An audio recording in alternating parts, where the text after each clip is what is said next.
Hello everyone, स्वागत है आप सभी का एक बार फिर से मनी कम क्लासेस में। और हम लोगों ने पी ब्लॉक एलिमेंट को स्टार्ट किया था। तो बेसिकली पी ब्लॉक एलिमेंट में हम लोगों ने क्या क्या डिस्कस कर लिया था कि कौन कौन से एलिमेंट हमारे बिलोंग करते हैं पी ब्लॉक से, उनका एटॉमिक नंबर क्या है, उनको याद कैसे किया जा सकता है, या हम लोगों ने क्या कर लिया था, बस ग्रुप स्टडी कर ली थी। ग्रुप स्टडी में हम लोगों ने कुछ वो प्रॉपर्टीज पढ़ी थी जो कि सारे के सारे ग्रुप्स के लिए कॉमन थी, जो हर जगह एक जैसी रहती, जैसे एटॉमिक रेडियस पढ़ा था, मेटेलिक कैरेक्टर पढ़ा था, इलेक्ट्रोनेगेटिविटी पढ़ा था, आयनाइजेशन एनर्जी पढ़ा था, ये सारी चीजें कवर की थी लास्ट वीडियो में। और लास्ट वीडियो के एंड पॉइंट में मैंने बोला था कि हम लोग नाइट्रोजन फैमिली से शुरू करेंगे। तो देखिए भाई, नाइट्रोजन फैमिली को शुरू करने के पहले 5 मिनट का समय और लूंगा और एक चीज सिखाऊंगा जो कि आपको फर्स्ट ईयर से आनी भी चाहिए। जिनको नहीं आती उनके लिए है ये 5 मिनट। तो अगर आपको इलेक्ट्रॉनिक कॉन्फ़िगरेशन पूरी तरीके से बनाना आता है तो आप 5 मिनट स्किप कर सकते हो, उसके लिए कोई इशू नहीं है, ठीक है। लेकिन जिनको नहीं आता वो बनाना सीख लें कि इलेक्ट्रॉनिक कॉन्फ़िगरेशन के बिना आप ना तो समझ पाओगे ऑक्सीडेशन स्टेट के बारे में, नहीं आप समझ पाओगे किसके बारे में, नहीं समझ पाओगे आप वैलेंसी के बारे में, नहीं आप समझ पाओगे वैलेंसी कैसे चेंज होती है। तो कुछ नहीं समझ सकते अगर आपको इलेक्ट्रॉनिक कॉन्फ़िगरेशन बनाना नहीं आता। तो सबसे बिल्कुल बच्चों वाले उससे शुरू कर रहा हूँ कि इलेक्ट्रॉनिक कॉन्फ़िगरेशन किसकी किसकी बनाएंगे। तो हम लोगों ने ग्रुप नंबर 15 नहीं लिखा है, ग्रुप नंबर ये हमारे पास में 16 है, ये वाला ग्रुप नंबर 17 है और ये वाला ग्रुप नंबर 18 है, यानी कि नोबल गैस का, ठीक है। तो पहले इनके बनाते हैं और उसके बाद जब नाइट्रोजन फैमिली शुरू करेंगे तो शुरुआत में उसका बना लेंगे, तो सारे के सारे कवर हो जाएंगे, कम समय में ज्यादा कंटेंट आपको मिल जाएगा, ठीक है। तो नॉर्मली बच्चों को याद होता है 1s2 2s2 2p6 3s2 3p6, ये वाला तो याद होता है। लेकिन जैसे जैसे यहाँ पर पहुंचे या यहाँ पर आए तब बच्चों को दिक्कत होने लगती है कि इसकी इलेक्ट्रॉनिक कॉन्फ़िगरेशन कैसे बनाए, ठीक है। तो इसके लिए याद करिए, बचपन में पढ़ाया जाता था ऐसे 1s लिख लिया, ये तो सबसे छोटा वाला कॉन्सेप्ट है कि 1s लिखा, फिर 2s 2p लिखा, फिर क्या लिखा 3s लिखा, फिर 3p लिखा, उसके बाद में क्या लिख लिया भाई 3d लिख लिया, ठीक है। उसके बाद में आ गया 4s, फिर आया 4p, फिर आया 4d और उसके बाद में आ गया आपका 4f, ठीक है। अगर रेगुलर स्ट्रक्चर ऑफ एटम यार नहीं पता तो बस ये समझ लो पहली ऑर्बिट में 1s होती, दूसरे में 2s 2p दोनों होती, तीसरे में d तक होती है, चौथे से सारी पाई जाती है, sp df भी पाई जाती। उसके बाद में कौन आएगा आपका 5s, then 5p, then 5d, then 5f, ठीक है। इस तरीके से चलेगा। एक और लिख लो 6s और उसके बाद में 6p, बस यहीं तक लिख लो, इसके बाद तो जरूरत ही नहीं पड़ेगी हम लोगों को।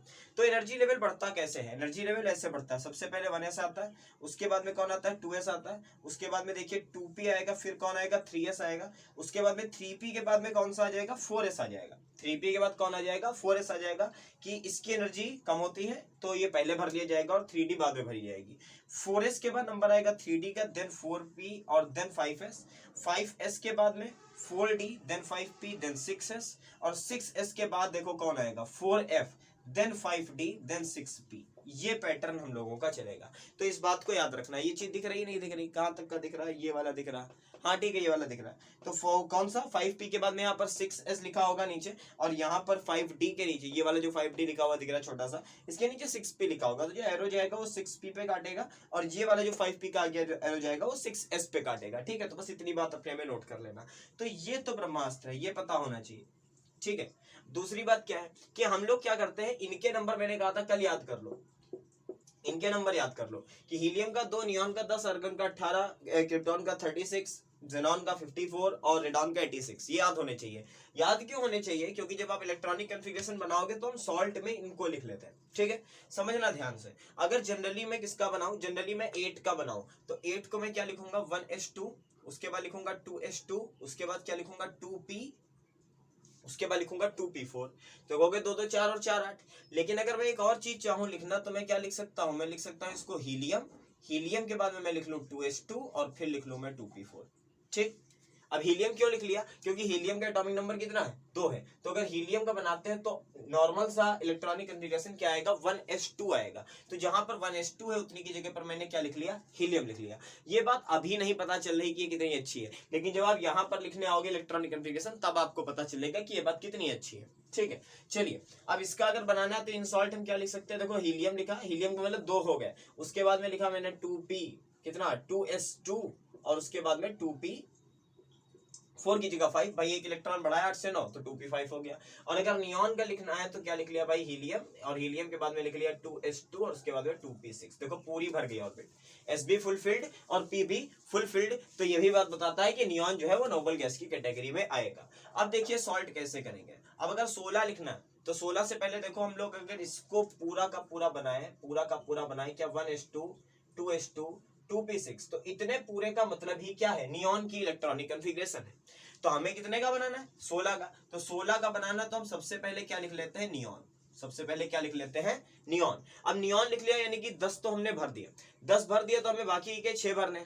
तो ये भी पता होना चाहिए कि 2p के बाद आएगा कौन, तो 2p के बाद में आएगा आपका 3s, देन आएगा आपका 3p, 3s एंड 3p। तो नियॉन के बाद आ गया ये 3s2 एंड 3p4, ये लो 4 और 2 6, यानी कि सल्फर की इलेक्ट्रॉनिक कॉन्फ़िगरेशन आई, नियॉन की electronic configuration, then 3s2 then 3p4। अब पूरा लिखना चाहते हो तो नियॉन की जगह पर ये प्लेस कर दो और आगे 3s2 3p4 लिख दो। अब देखो यहां पर अगर बनाना है किसका, 34 का, तो 34 से पहले वाली देखो कौन सी है आपकी, नोबल गैस, तो ऑर्गन है ना, तो ऑर्गन भर ली भाई, चलो ठीक। अब उसके बाद में एक चीज ध्यान दे लो, क्या ध्यान देना था कि 3s के बाद में 3p के बाद में पहले कौन आ जाएगा, 4s, देन आएगा 3d। सिमिलर पैटर्न देखो कौन सा है, 5s के बाद में कौन आएगा, 4d, और 5s के बाद में कौन आएगा, 4f एंड 5d।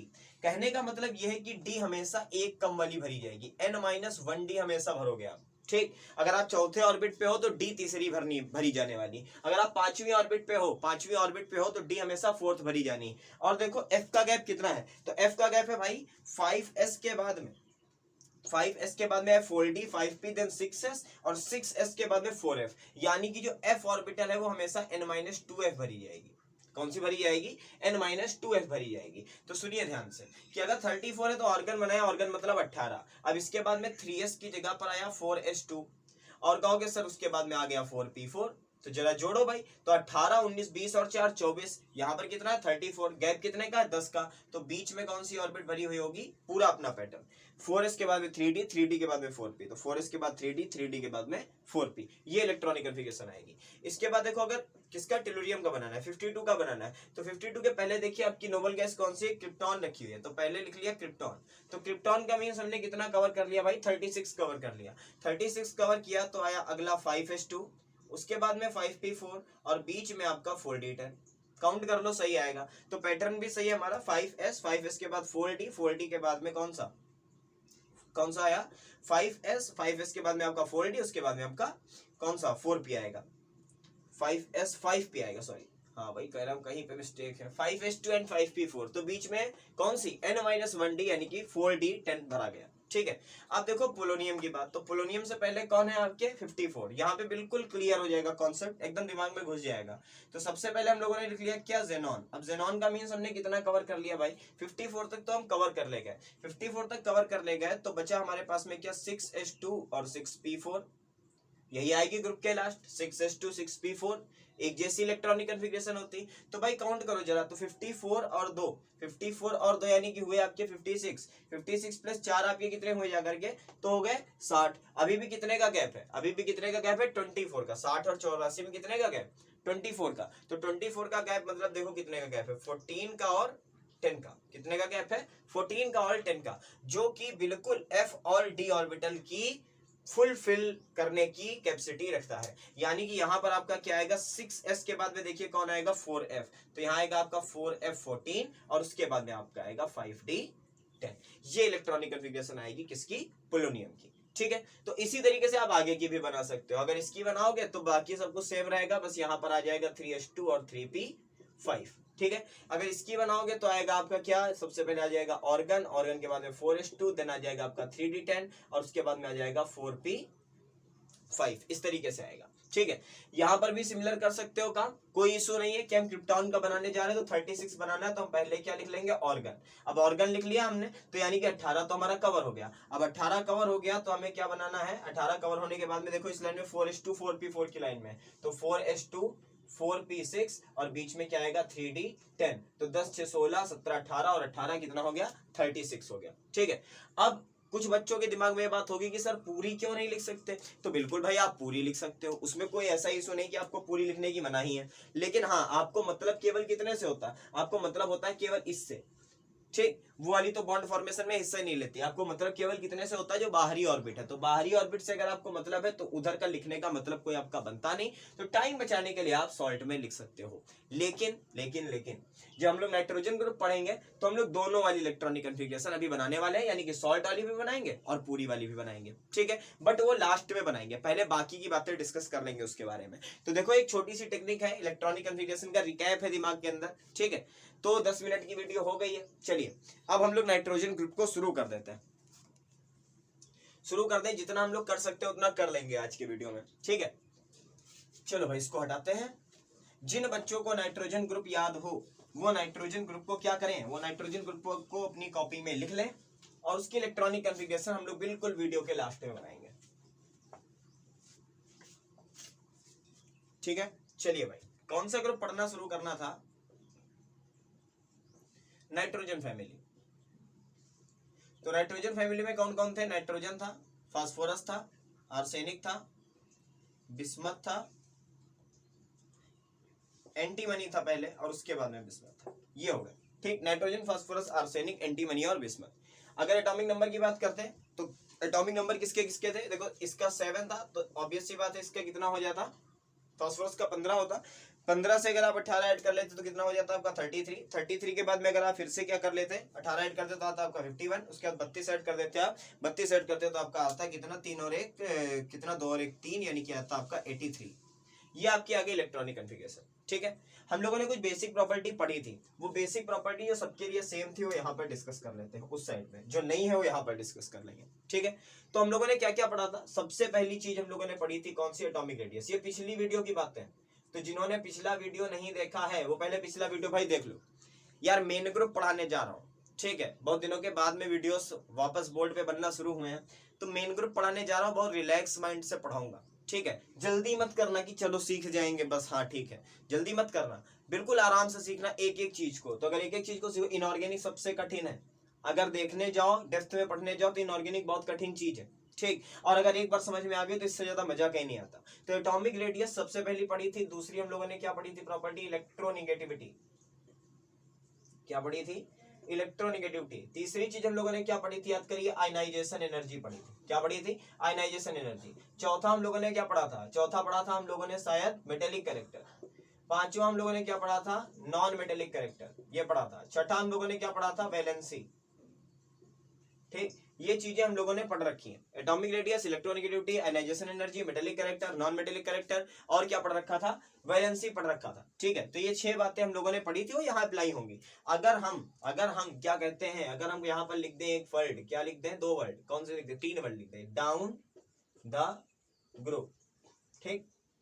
चलो भाई 3 मैजिकल वर्ड यहाँ भी आ गए, डाउन द ग्रुप। तो डाउन द ग्रुप अगर पढ़ने वाले हैं तो एटॉमिक रेडियस, सिंपल सी बात है, क्या है, एटॉमिक रेडियस आपकी इंक्रीज होती। जब भी आप ऊपर से नीचे जाओगे तो आपकी एटॉमिक रेडियस क्या होगी, इंक्रीज होगी। अगर हम इलेक्ट्रोनिगेटिविटी की बात करें तो डिक्रीज होगी, ठीक। एक लोग रीजन दे दो कि इलेक्ट्रोनिगेटिविटी डिक्रीज हो रही तो क्यों, भाई एटॉमिक रेडियस बढ़ रही है तो इलेक्ट्रोनिगेटिविटी घट रही है। आयनाइजेशन एनर्जी की बात करें तो डिक्रीज होगी।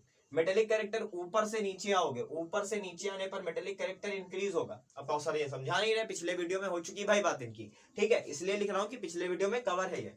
नॉन मेटेलिक कैरेक्टर ऊपर से नीचे जाने पर क्या होगा, नॉन मेटेलिक कैरेक्टर आपका डिक्रीज होगा और मेटेलिक कैरेक्टर आपका इंक्रीज होगा। जैसे जैसे ऊपर से नीचे आते जाओगे, ऊपर वाले नॉन मेटल होते हैं और नीचे वाले मेटेलिक कैरेक्टर रखते हैं। और वैलेंसी क्या थी, वैलेंसी थी कि फर्स्ट सीरीज जो है, फर्स्ट क्या कह लो, पीरियड कह लो, ये लो, फर्स्ट पीरियड वाले जो हैं वो सिंगल वैलेंसी बताते हैं और अदर एलिमेंट जो हैं आपके वो वेरिएबल। कैसी वैलेंसी दिखाते हैं, वो वेरिएबल वैलेंसी दिखाते हैं ड्यू टू वैकेंट ऑर्बिटल। ये बातें हम लोगों ने करी थी। अब कुछ नई बातें, जो कि ये 6 प्रॉपर्टी हो गई, 6 प्रॉपर्टी को आप एक्सप्लेन कर सकते हो अलग अलग हेडिंग डाल के, कोई इशू नहीं। अब यहां पर नई बातें क्या करने वाले हैं, चलो वहां से देखो। अगर एटॉमिक रेडियस ऊपर से नीचे आने पर, इधर आने पर, अगर एटॉमिक रेडियस आपकी क्या हो रही है, इंक्रीज हो रही है, तो फिर बताओ कि आगे की चीजों में डेंसिटी पर क्या इफेक्ट पड़ेगा, या मेटेलिक कैरेक्टर पे क्या इफेक्ट पड़ेगा, या नॉन मेटेलिक पे क्या इफेक्ट पड़ेगा। तो सबसे पहले बात करें कि नाइट्रोजन की, अगर नाइट्रोजन और फास्फोरस की बात करें तो ये नाइट्रोजन फास्फोरस दोनों ही हैं आपके कौन, ये दोनों ही आपके नॉन मेटल। क्या है दोनों, नॉन मेटल, ठीक। नॉन मेटल क्यों है? क्योंकि ऊपर जो एलिमेंट होगा उसका मेटेलिक कैरेक्टर बहुत कम होता है, तो ये दोनों हमारे नॉन मेटल हैं। अगर बात करें आर्सेनिक और एंटीमनी की, ठीक है, किसकी बात करें? आर्सेनिक और एंटीमनी की, तो ये दोनों सेमी मेटल है। क्या है भाई? सेमी मेटल या मेटलॉइड कह लो। और अगर बात करें बिस्मथ की, तो ये क्या हो जाता है? ये हो जाता है मेटल। ठीक, तो ये क्या हो जाएगा? मेटल हो जाएगा। सबसे पहली बात तो देखो कौन सा पॉइंट सेटिस्फाई किया हम लोगों ने, ये वाला और ये वाला। कौन सा पॉइंट सेटिस्फाई किया? ये वाला और ये वाला, कि ये दोनों ऊपर के नॉन मेटल है, ये दोनों सेमी मेटल है, नीचे मेटल है, तो ऊपर से नीचे आने पर हमारा मेटेलिक कैरेक्टर बढ़ रहा है, नॉन मेटेलिक कैरेक्टर घट रहा है। एटॉमिक रेडियस तो ऑब्वियस सी बात है क्या होगी? बढ़ेगी। तो अगर एटॉमिक रेडियस का हम लोगों को क्या लगाने को मिले? ऑर्डर लगाने को मिले, तो नाइट्रोजन सबसे छोटा, फास्फोरस उससे बड़ा, आर्सेनिक उससे भी बड़ा, एसबी उससे भी बड़ा और बिस्मथ सबसे बड़ा। ये हो गया हमारा ऑर्डर। ठीक, नाइट्रोजन ऊपर से नीचे जा रहे हैं तो एटॉमिक रेडियस बढ़ रही, तो ऊपर वाला सबसे छोटा है, नीचे वाला सबसे बड़ा है। अगर हम लोग इलेक्ट्रोनेगेटिविटी की बात करें, इसकी बात करें, इलेक्ट्रोनेगेटिविटी की बात करें, तो देखो ऊपर से नीचे की तरफ डिक्रीज हो रही, ठीक है। फिर नाइट्रोजन की इलेक्ट्रोनेगेटिविटी सबसे ज्यादा, उसके बाद फास्फोरस की, उसके बाद आर्सेनिक की, उसके बाद एंटीमनी की, और लास्ट में किसकी आएगी? बिस्मथ की। सिमिलरली आयनाइजेशन एनर्जी का भी सेम पैटर्न रहेगा, नाइट्रोजन की सबसे ज्यादा आई रहेगी, उसके बाद में घटती चली जाएगी। मेटेलिक कैरेक्टर की बात करें तो भी यही ऑर्डर है। ठीक, मेटेलिक कैरेक्टर इंक्रीज हो रहा है ऊपर से नीचे, और नॉन मेटेलिक ऑर्डर किधर से आ जाएगा? नीचे से ऊपर की तरफ आ जाएगा। तो इस तरीके से आपको ऑर्डर लिखना और कंपेयर करना भी आना चाहिए चीजों को, ठीक है। चलिए, अब इसके बाद में क्या आता है? इसके बाद में एक और पॉइंट जो थोड़ा सा क्या करता है, मिसकॉन्सेप्ट करता है बच्चों को। अगर मैं कहूँ डेंसिटी क्या होगी, डाउन द ग्रुप ही पढ़ रहे हैं सारी चीजों को। अगर पिछला वीडियो देखा तो पता है कि पी ब्लॉक में या एस और पी ब्लॉक में ऊपर से नीचे पढ़ाई करनी है। तो डेंसिटी की अगर बात करें तो क्या होगा? तो कहोगे सर ऊपर से नीचे आए तो रेडियस बढ़ी। ठीक, देखो मिसकॉन्सेप्ट हो गए 1 मिनट के लिए। तो ऊपर से नीचे आए डेंसिटी बढ़ी, अब डेंसिटी बढ़ी तो वॉल्यूम बढ़ा, वॉल्यूम बढ़ गया तो डेंसिटी का फॉर्मूला पढ़ा है हम लोगों ने, मास अपॉन वॉल्यूम। तो मास अपॉन वॉल्यूम अगर पढ़ रखा है तो वॉल्यूम बढ़ गया, डेंसिटी घट जानी चाहिए। बट डेंसिटी आपकी डाउन द ग्रुप क्या होगी? डेंसिटी आपकी होगी इंक्रीज। ठीक, अब कहो कैसे? क्योंकि रेडियस बढ़ी, ठीक है, अच्छी बात है, मानता हूं, बट डेंसिटी 2 फैक्टर पे डिपेंड करती है, एक मास, दूसरा वेलोसिटी। ठीक, तो मास भी तो बढ़ रहा है। जो ऊपर से नीचे आया, देखो 7 थे 15 हो गया, 15 के बाद 33 हो गया एटॉमिक नंबर, तो उतने ही न्यूट्रॉन भी तो बढ़े होंगे, उतने ही न्यूट्रॉन भी तो बढ़े होंगे। अब एटॉमिक रेडियस बढ़ रही है बट उतना नहीं बढ़ पाती कि वो इस मास को ओवरकम कर जाए, ठीक है। तो ऊपर से नीचे आने पर डेंसिटी आपकी क्या होती जाएगी? बढ़ती जाएगी। ये बात ध्यान रखनी। इस चीज को एक और छोटे से कॉन्सेप्ट से दिखाता हूं कि जो आपका एन है ना, नाइट्रोजन, इधर जगह दिख रही, हाँ ठीक है। ये जो नाइट्रोजन है आपका, ये नाइट्रोजन होता है गैसियस स्टेट में। किस स्टेट में है? गैसियस स्टेट में। ये जो फास्फोरस है, फास्फोरस ये सॉलिड तो है बट वोलेटाइल सॉलिड है। वोलेटाइल सॉलिड मीन जानते हैं ना, वेपोराइज हो जाता है, जैसे कपूर होता है, ठीक है। तो आसानी से वेपोराइज होने वाला सॉलिड है। उसके बाद में अगर करें बात किसकी? इन तीनों की, तो ये तीनों के तीनों ही क्या है? ये तीनों ही तीनों प्योर सॉलिड है। ठीक, ये तीनों के तीनों प्योर सॉलिड की कैटेगरी में आते हैं। तो देखो यार, गैस से ज्यादा होती है ना डेंसिटी सॉलिड की, तो बचपन में पढ़ा था मैटर में, है ना, मैटर में ही तो पढ़ा था, सॉलिड लिक्विड गैस, सॉलिड की डेंसिटी सबसे ज्यादा ही होती है। बस वही है कि नाइट्रोजन से अगर नीचे की तरफ बढ़े तो पहले गैस मिली, फिर वोलेटाइल सॉलिड मिला, फिर नॉर्मल सॉलिड मिले, तो ऊपर से नीचे आने पर डेंसिटी इंक्रीज होगी। अगर डेंसिटी इंक्रीज हो रही है, ये तो प्रैक्टिकली वैल्यू दिखती है ना हमें कि ये ज्यादा अच्छा सॉलिड है, वो गैस है। तो अगर डेंसिटी इंक्रीज हो रही है, मतलब कि जो रेडियस वाला फैक्टर है वो मास वाले फैक्टर को ओवरकम नहीं कर पा रहा है, ठीक है। चलिए, इतनी बातें हो गई किसके बारे में? नाइट्रोजन फैमिली के बारे में। उसके बाद में एक दो बातें और हैं, वो भी कर लेते हैं, तब आगे बढ़ते हैं। चलिए, ऑक्सीडेशन स्टेट की बात करते हैं। किसकी बात करते हैं? ऑक्सीडेशन स्टेट की।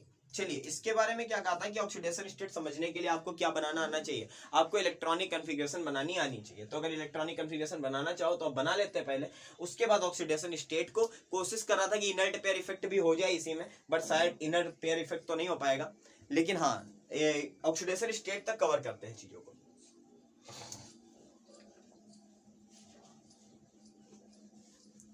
चलिए, तो एक बार नाइट्रोजन फैमिली को वापस से बनाते हैं,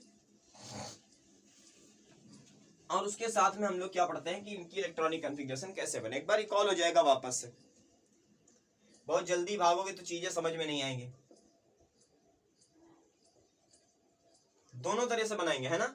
तो ये हो गया 7, ये हो गया 15। अब 15 के बाद में अगला नंबर क्या आएगा? 15 में ऐड कर लो भाई आर्सेनिक का, तो 15 में ऐड कर लो 18, तो 8 5 कितना हुआ जा करके आपका 13 हुआ, 33 हुआ भाई। 15 15 30 और 3 और 33।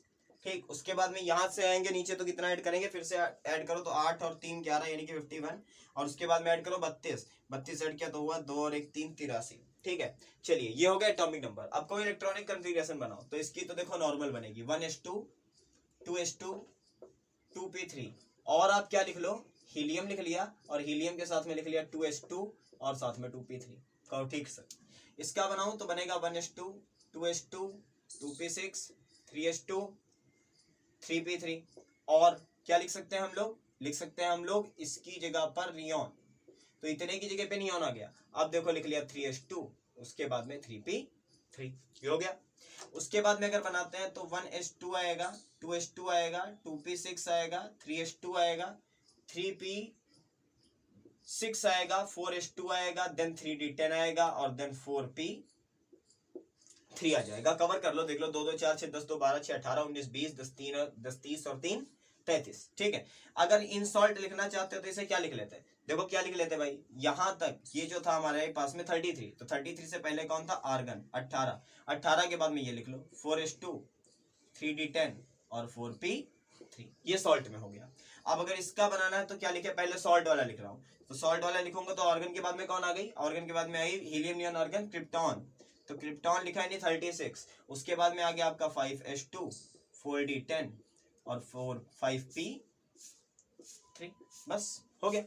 ठीक, अब अगर इसकी पूरी लिखना चाहूं तो क्या लिखूंगा, देखो ध्यान से 1s2 2s2 2p6 3s2 3p6 4s2, ठीक है ना, 3d10 then 4p6 then 5s2 then 4d10 then 5p3, ये हो गई पूरी की पूरी। अब अगर बिस्मथ का लिखना है तो सबसे पहले क्या लिख लें, जेनॉन, जेनॉन मतलब हो गया 54, उसके बाद में लिखे तो आएगा 6s2 4f14 5d10 और 6p3। क्लियर, देखो पूरी बना रहा है इसकी अंतिम इलेक्ट्रॉनिक कॉन्फ़िगरेशन, इसके बाद में कभी बनेगी नहीं इस बोर्ड पे। ठीक है, समझ लो आज ही जो को समझना है। तो आया 1s2 2s2 2p6 3s2 3p6 4s2 3d10 4p6 5s2 4d10 5p6 6s2 4f14 5d10 और 6p3, ये है। क्लियर, अब ये वाली देखो कितनी बड़ी लग रही। ठीक, इसको सॉल्ट करने का काम ये करता है, क्यों, क्योंकि हम लोगों ने यहां से यहां तक की जो इलेक्ट्रॉनिक कॉन्फ़िगरेशन है तो जेनॉन की है। ठीक, तो इस जेनॉन के इलेक्ट्रॉनिक कॉन्फ़िगरेशन को हमने यहाँ पर लिख लिया, और आगे की चीजों को हमने उसके आगे लिख दिया, बात करता हूँ। ठीक है, तो ये तो देखो इलेक्ट्रॉनिक कॉन्फ़िगरेशन भी कवर हो गई, यहाँ पर 4 मिनट लगे कवर हो गई। अब एक चीज ध्यान दो, बाहरी ऑर्बिट की अगर बात करें तो यहां पर भी देखो s2p3, यहां पर भी s2p3, मैं आउटर मोस्ट की बात कर रहा हूं, यहां पर भी देखो s2p3, फोर्थ ऑर्बिट में s2p3 ही है, यहां पर भी s2p3, यहां पर भी s2 और p3, यहां पर भी s2 और p3, सारी जगह पर s2p3 है। ओवरऑल बात यह है कि सारी जगह पर s2p3 है। तो अगर s2p3 आ रहा है हमारे पास तो हम लोग कह सकते हैं कि the outer most orbit, outer most orbit लिख लो भाई, रह गया ऑर्बिट, हैव कितने इलेक्ट्रॉन, 4 इलेक्ट्रॉन। ऑर्बिट की बात हो रही है, ऑर्बिटल की बात नहीं हो रही है। ठीक है, पूरी 5 3 या 4 की बात हो रही है, जिनमें से 2 कहां हैं, एस में, और 3 कहां हैं, पी में। ठीक है, तो अगर हम कहें general oxidation state, general oxidation state या जनरल वैलेंसी क्या होगी, तो कह दोगे 3। अब मैं कहूं भाई वैलेंस होना है, अगर इनको क्या होना है, स्टेबलाइज होना है, तो स्टेबलाइज होने के लिए क्या करें, या तो ये 3 इलेक्ट्रॉन क्या कर ले, एक्सेप्ट कर ले। एक तो रास्ता यह है कि एक्सेप्ट कर ले 3 इलेक्ट्रॉन, तो 3 इलेक्ट्रॉन एक्सेप्ट करेंगे, 5 और 3 कितने हो जाएंगे, 8 इलेक्ट्रॉन हो जाएंगे। चलो वैलेंस मामला, तो एक तो एक्सेप्ट कर ले 3 इलेक्ट्रॉन, यानी कि -3 से बनाना शुरू कर सकते हैं। ठीक, -3 से बनाना शुरू कर सकते हैं। और अगर कहें दूसरा रास्ता क्या है, तो दूसरा है कि ये क्या कर दे, ये क्या कर दे, क्या कर दे, डोनेट कर दे। डोनेट कर दें कितने इलेक्ट्रॉन, 5 इलेक्ट्रॉन, अपने 5 इलेक्ट्रॉन छोड़ दें, है ना, अपने 5 छोड़ दें। तो अगर बाहर के 5 छोड़ दिए तो पीछे की तो स्टेबल होगी। अब देखो यहीं पे एग्जांपल ले लो, अगर ये 5 निकाल दो तो नियॉन ही तो बचा। तो अगर मैं कहूं P5 प्लस स्टेट, तो P5 प्लस स्टेट स्टेबलाइज है। ठीक, यहीं से तो inert pair concept, inert pair effect का कॉन्सेप्ट निकल के आता है। तो दूसरा क्या है कि 5 इलेक्ट्रॉन डोनेट करते हैं, यानी कि ऑक्सीडेशन स्टेट क्या बना ले भाई, +5। तो ऑक्सीडेशन स्टेट की रेंज क्या है, -3 टू +5।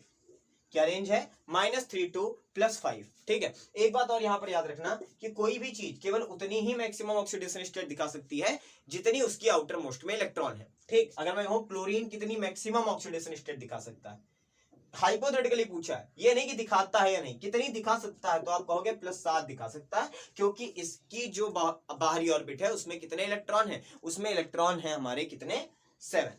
ठीक, और एक एक्सेप्ट भी कर सकता है भाई, 7 है तो एक एक्सेप्ट भी कर सकता है, तो Cl की रेंज हो जाएगी -2 टू +7। यहां से कुछ भी दिखा सकता है, तो सिमिलर इन सब की बात है। ठीक, ये -3 से +5 तक कुछ भी दिखा सकते हैं। तो ये तो हो गई ऑक्सीडेशन स्टेट की बात। तो कितनी प्रॉपर्टी कवर करी, कितनी प्रॉपर्टी कवर करी भाई, देखो शुरुआत से atomic radius cover, electronegativity cover, ionization energy cover, metallic character cover, non metallic cover, non metallic character cover है आपका, वैलेंसी कवर है आपकी, डेंसिटी कवर है आपकी, ठीक है, फिजिकल स्टेट कवर है आपकी, ऑक्सीडेशन स्टेट कवर है आपकी। ठीक है, तो 9 प्रॉपर्टी पढ़ चुके हैं हम लोग। अब इसके बाद में हम लोगों को एक छोटा सा कॉन्सेप्ट पढ़ना है, वो कॉन्सेप्ट है कौन सा, इनर्ट पेयर इफेक्ट। कौन सा कॉन्सेप्ट है, इनर्ट पेयर इफेक्ट। और इनर्ट पेयर इफेक्ट के साथ ही हम लोग जो वैलेंसी वाला कॉन्सेप्ट था, मैंने कहा था नहीं पिछले वीडियो में कि अगर वैलेंसी वाला कॉन्सेप्ट समझ में नहीं आया है तो परेशान नहीं होना, मैं इसको नाइट्रोजन फैमिली में पूरा पढ़ाऊंगा। तो इनर्ट पेयर के साथ में कौन सा, valency concept, inert pair effect के साथ में वैलेंसी कॉन्सेप्ट। ठीक, और इसके साथ में अगले वाले में मैं शुरू कर दूंगा किसको, किसको शुरू कर दूंगा भाई, पहला कंपाउंड जो कि नाइट्रोजन फैमिली से बिलोंग करता है, दैट इज N, यानी कि N2 डाइनाइट्रोजन। क्लियर, कोई समस्या नहीं। ठीक है, तो इतनी चीजें हम लोग को कवर करनी है। इस लेक्चर को हम लोग यहीं पर ऑफ कर रहे हैं, दूसरा लेक्चर है ये, लिख देता था हमेशा ऊपर, ये लेक्चर नंबर क्या है, 02। लेक्चर नंबर 3 में हम लोग इन चीजों के साथ में मिलेंगे। ठीक है, इनर्ट पेयर इफेक्ट के साथ में, वैलेंसी कॉन्सेप्ट के साथ और डाइनाइट्रोजन के साथ। ठीक है, तब तक के लिए थैंक यू सो मच, बहुत जल्द मिलता हूं आपसे अगले वीडियो में।